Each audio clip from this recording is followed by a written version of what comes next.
Hello दोस्तों, आप सभी का एक बार फिर स्वागत है आपके अपने चैनल फन फैक्ट एसकेपी पे। आज मैं बहुत सारी इंपॉर्टेंट जियोपॉलिटिकल न्यूज लेकर आया हूं आपके लिए। टोटल 6 न्यूज है। पहली न्यूज की बात करेंगे, इमरान खान वर्सेस आसिम मुनीर। जी हाँ, जेल से भारी हमला किया है एक्स पीएम इमरान खान, जो भी पाकिस्तान जेल में बंद है। Pakistan army chief field marshal Asim Munir पर तेज वार कर दिया है। 4 नवंबर 2025 को अदियाला जेल से उनकी बहन अलीमा खान के साथ मीटिंग में ये बातें कही गई, जो पीटीआई के ऑफिशियल एक्स हैंडल पर पोस्ट हुई। खान ने मुनीर को पाकिस्तान की हिस्ट्री का सबसे जुल्म करने वाला डिक्टेटर और मेंटली अनस्टेबल आदमी कहा। यह अटैक उनकी पुरानी लड़ाई का हिस्सा है, जहां खान मिलिट्री को अपनी 2022 आउटस्टर और 2024 इलेक्शन रिज करने का इल्जाम लगाते रहे हैं। खान ने क्या बोला, क्या आरोप लगाया?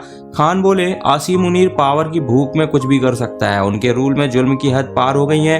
कॉन्स्टिट्यूशन तो रह नहीं गया है, आसिम लॉ चल रहा है। उन्होंने मुनीर को मेंटली डिसरेंज्ड बताया, जो वुमेन, बच्चों और बूढ़ों पर करुणा नहीं दिखाता है। खान का कहना है कि मुनीर अपने सीट बचाने के लिए कुछ भी हद पार कर सकते हैं, जो देश को कमजोर कर रहा है। खान ने मई 9, 2023 पीटीआई प्रोटेस्ट के दौरान 26 नवंबर इस्लामाबाद क्लैशेस एंड मुद्री के टीएलपी क्रैकडाउन्स को ब्लाइंड पावर यूज का सबसे बड़ा एग्जाम्पल बताया। निर्भय सिविलियंस पर फायरिंग, वुमेन्स पर ऐसी ब्रूटलिटी, ऐसा कोई सिविलाइज सोसाइटी सोच ही नहीं सकता है। उन्होंने कहा, ये इवेंट्स में पीटीआई वर्कर्स की हत्या और पुलिस एक्शन को हाईलाइट किया गया था। पर्सनल अटैक भी किया। अपनी वाइफ बुसरा बीबी की सोलिटरी कॉन्फाइनमेंट को प्रेस्टराइज टैक्टिक्स बताया।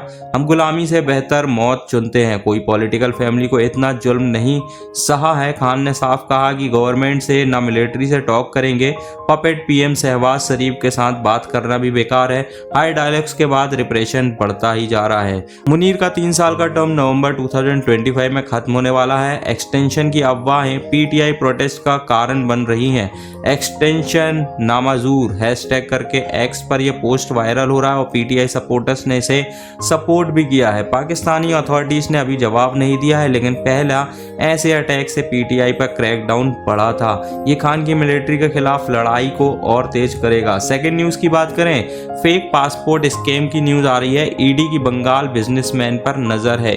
Enforcement directorate ED fake passport racket की जांच कर रही है। वेस्ट बंगाल के नॉर्थ 24 परगना से विनोद गुप्ता नाम का बिजनेसमैन 10 साल में बैंकॉक 900 बार गया है। ये बात सस्पिशियस लग रही है, इसलिए ईडी प्रूव कर रही है। ये केस वेस्ट बंगाल के फेक पासपोर्ट स्कैम से जुड़ा है। ईडी ने पहले नाडिया डिस्ट्रिक्ट में रेड किया था, जहां कारपेंटर फेक पासपोर्ट बनाता था। अब खरदा के गुप्ता पर फोकस है। उनके घर पर 4 नवंबर को सर्च हुआ। रात तक ये सर्च चली थी। रेड में डॉक्यूमेंट सीज हुए, जिनमें वाइटल एंड सस्पिशियस इंफॉर्मेशन मिली। गुप्ता स्पाइस ट्रेडिंग का बिजनेस चलाता और कहता है ट्रिप बिजनेस के लिए गया था, लेकिन ईडी को शक है वो फॉरेक्स ट्रेडिंग भी करते हैं। Bangkok visits illegal forex and hawala से लिंक्ड हो सकता है। Banking records and immigration data check हो रहे हैं। ईडी पूछ रही है, इतने ट्रिप्स का असली रीजन क्या है? ये वाइडर नेटवर्क का हिस्सा है क्या? मनी लॉन्ड्रिंग और बॉर्डर सिक्योरिटी पे भी असर डाल सकता है। ये गुप्ता को क्वेश्चन किया गया और प्रोब एक्सपेंड हो रहा है। ये स्कैम बांग्लादेश तक फैला हुआ लगता है। ईडी को और क्लूज मिलने की उम्मीद है, ताकि पूरा रैकेट्स पकड़ा जा सके। थर्ड न्यूज की बात करेंगे, G20 समिट 2025 से आ रही है। ट्रम्प ने इसे बॉयकॉट करने के लिए घोषणा कर दी है। यूएस प्रेसिडेंट डोनाल्ड ट्रम्प ने अनाउंस किया है कि वो साउथ अफ्रीका में होने वाले G20 समिट में नहीं जाएंगे। यह समिट 22-23 नवंबर को जोहान्सबर्ग में होगा। पहली बार अफ्रीका के सॉइल पर। ट्रम्प का कहना है, South Africa should not be even be in the GS anymore because what happens there is bad। ये स्टेटमेंट उन्होंने मियामी के अमेरिका बिजनेस फोरम में दिया। अब डिटेल में देखते हैं।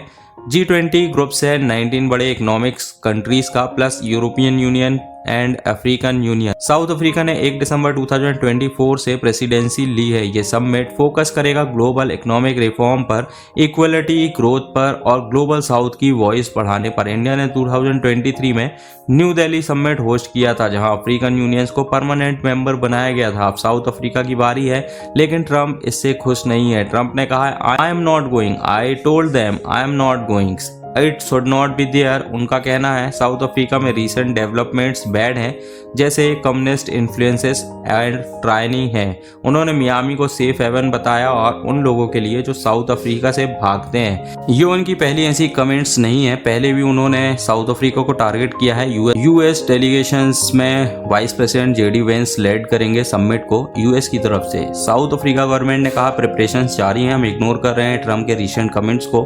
ऑनलाइन मिक्स्ड रिएक्शंस आ रहे हैं, कुछ लोग ट्रम्प का सपोर्ट कर रहे हैं, कहते हैं साउथ अफ्रीका डिजर्व ही नहीं करता है G20 स्पॉट, एंड दूसरे बोलते हैं कि ये डिप्लोमेटिक सेटबैक है ग्लोबल लेवल पर। ये साउथ अफ्रीका यूएस रिलेशंस को स्ट्रेन कर रहा है, स्पेशली ट्रेड और क्लाइमेट टॉक्स में। ये न्यूज़ डिप्लोमेसी में ट्विस्ट ला रही है, देखते हैं आगे क्या होता है, तो इस खबर पे बने रहिए। फोर्थ न्यूज़ की बात करेंगे, India Israel counter terrorism summit, इस पे भी एक नज़र देखेंगे। इंडिया और इजराइल मिलकर ग्लोबल टेररिज्म के खिलाफ एक स्ट्रॉन्ग स्ट्रेटजी बना रहे हैं। रिसेंट दिल्ली मीट में दोनों कंट्रीज के टॉप ऑफिशियल्स ने बैठकर बातें की, जहां intelligence sharing and tech cooperation पे फोकस था। ये steps Hamas and global threats जैसे चैलेंजेस से लड़ने के लिए था। पहले सेक्शन की बात करें तो NSGDC और इजरायली काउंटर पार्ट्स ने बॉर्डर सिक्योरिटी पे बात की, drone tax and AI based surveillance tool share करने का प्लान बना। दूसरे सेक्शन में साइबर टेररिज्म काउंटर करने के लिए जॉइंट ट्रेनिंग प्रोग्राम अनाउंस हुए। तीसरे में UN लेवल पे ग्लोबल कोआलिशंस बनाने की बात हुई, जिसमें इंडिया का एक्सपीरियंस लेबनान जैसे ओप्स से हेल्प होगा। मीटिंग में MOU साइन हुआ साइबर इंटेल पे, इजराइल की आयरन ड्रोम जैसी टैग इंडिया को मिलेगी। अलायंसेस न सिर्फ साउथ अफ्रीका बल्कि मिडिल ईस्ट तक टेररिज्म को रोकेगा। PM मोदी ने ट्वीट किया स्ट्रॉन्गर टुगेदर अगेन टेरर। ये तो था इंडिया इजराइल का पावरफुल मूव। अब बात करेंगे इंडिया US मिलिट्री टॉक्स की। ये फिफ्थ न्यूज़ है जो हवाई में हुई थी। हवाई में इंडिया और US के बीच 22 military cooperation group meeting HUI 3 से 4 नवंबर 2025 को हुई थी। ये दोनों कंट्रीज के आर्म फोर्सेस को मजबूत बनाने पर फोकस किया गया। इंडो पाक रीजन्स को सिक्योर करने के लिए बात हुई। रिसेंटली कोलालमपुर में 10 साल का डिफेंस फ्रेमवर्क एग्रीमेंट साइन हुआ, जो बायलैटरल टाइज को नई दिशा दे रहा है। इंडिया साइड से air marshal Ashutosh Dixit CISC और US से लेफ्टिनेंट जनरल जोशुआ एम्ब्रॉयड ने को चेयर किया। बातें हुई मिलिट्री इंट्रोपीरोलेबिलिटी बढ़ाने पर, जॉइंट एक्सरसाइज इंडो पैसिफिक में साथ मिलकर काम करने पर। दोनों ने स्ट्रेटेजिक डायलॉग्स को मजबूत बनाया। ये मीटिंग कोलालमपुर एग्रीमेंट पर बिल्ड कर रही है, जिसमें लॉन्ग टर्म्स रोड मैप है, joint projects and capability enhancement के लिए। अब आगे डीपर कोलैबोरेशन होगी शेयर्ड सिक्योरिटी के लिए। डिफेंस मिनिस्टर राजनाथ सिंह ने कहा ये नया चैप्टर है इंडिया US रिलेशन का। US सेक्रेटरी पीट हेगसेट ने कहा है कि ये एम्बिशियस फ्रेमवर्क है, इंडो पैसिफिक को प्रॉस्पेरस ये बनाएगा। ये टॉक्स दोनों मुल्कों को डिफेंस टाइज को और स्ट्रॉन्ग करेगा।